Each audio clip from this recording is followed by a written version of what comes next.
Hello all, welcome to హరిలో రంగహరి. దీవాలి వచ్చేస్తుంది కదా, అందుకని దీవాలి క్రాఫ్ట్ ఒకటి చూపిస్తున్నాను. మనకి ఇంట్లో ఇలాంటి ప్లాస్టిక్ బాటిల్స్ అవైలబుల్ ఉంటాయి కదా, సో దాన్ని ఇలాగా హాఫ్కి కట్ చేసుకొని ఒక కార్డ్బోర్డ్ తీసుకొని దాన్ని ఇట్లాగా 2 పీసెస్లో రౌండ్గా కట్ చేసుకోవాలి. ఒకటి పెద్దగా ఒకటి చిన్నగా. నేను పెద్దగా చిన్నగా ఎందుకన్నానంటే, పెద్దదేమో కింద మనం బాటిల్ ఫిక్స్ చేయడానికి యూస్ చేస్తాము, బాటిల్ కన్నా కొంచెం పెద్దగా తీసుకోవాలి. అండ్ చిన్నదేమో క్యాప్ కన్నా పెద్దగా తీసుకోవాలి. గ్లూ యూస్ చేసుకొని మనకి కింద బాటిల్ ఫిక్స్ చేసుకున్న తర్వాత మళ్ళీ క్యాప్కి ఇంకొక చిన్న సర్కిల్లో కట్ చేసుకున్న కార్డ్బోర్డ్ పీస్ అటాచ్ చేసుకోవాలి. ఇది ఎందుకు అటాచ్ చేసుకోవాలంటే మనకి దియా వేడెక్కినా అది బాటిల్కి ఎఫెక్ట్ అవ్వకుండా ఉంటుంది. ఇప్పుడు లాస్ట్ స్టెప్ ఏంటంటే, మనకి ఓల్డ్ దియాస్ ఉంటాయి కదా, అవి దానిపైన ఫిక్స్ చేసుకోవాలి. దీనికి హార్డ్ గ్లూ యూస్ చేసి ఫిక్స్ చేసుకోండి.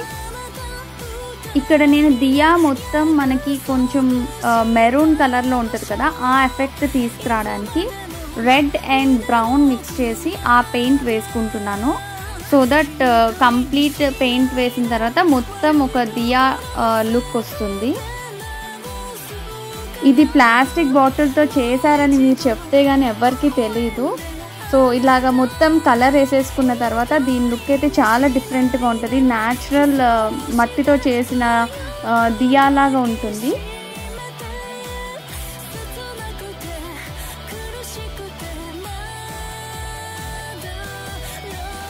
ఇప్పుడు చూడండి, కంప్లీట్ కలర్ మర్జ్ అయిపోయిన తర్వాత దియా లుక్కే డిఫరెంట్గా ఉంటుంది.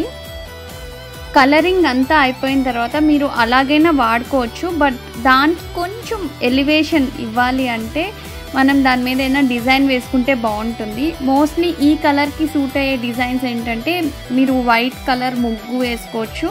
సో ఎవ్రీ టైం ముగ్గు కన్నా కూడా కొంచెం డిఫరెంట్గా చేద్దాము. మనము దియాస్ ఎంట్రన్స్లో పెట్టుకుంటాం కాబట్టి సో వెల్కమింగ్లా ఉండేలాగా ఒక డిజైన్ వేసుకుంటున్నాను.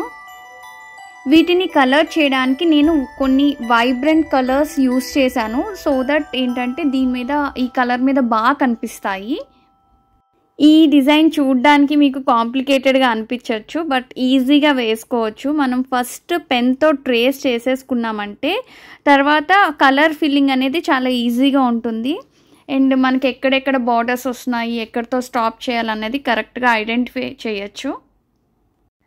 పెయింటింగ్ అంతా అయిపోయి డ్రై అయిపోయిన తర్వాత, దీవాలి అంటే గోల్డ్ అండ్ షైన్ కదా, సో అందుకని కొంచెం గోల్డ్ వైబ్ యాడ్ చేయడానికి ఇలాగ ఒక గోల్డ్ లేస్ తీసుకొని నేను ఆ క్యాప్కి ఇలా స్టిక్ చేసుకుంటున్నాను. సో అలా స్టిక్ చేసుకోవడం వల్ల అది నెక్స్ట్ లెవెల్కి వెళ్ళిపోయింది. అండ్ దాంతోపాటు కొంచెం ఎక్కడైనా స్పేసెస్ ఉంటే ఇలాగ డాట్స్తో డెకరేట్ చేసుకున్నాను.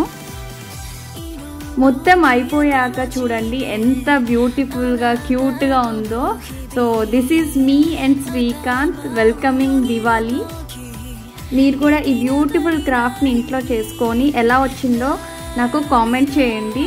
And if you like this video, please share with your friends and family and subscribe the channel. Thanks for watching this video. See you in the next video.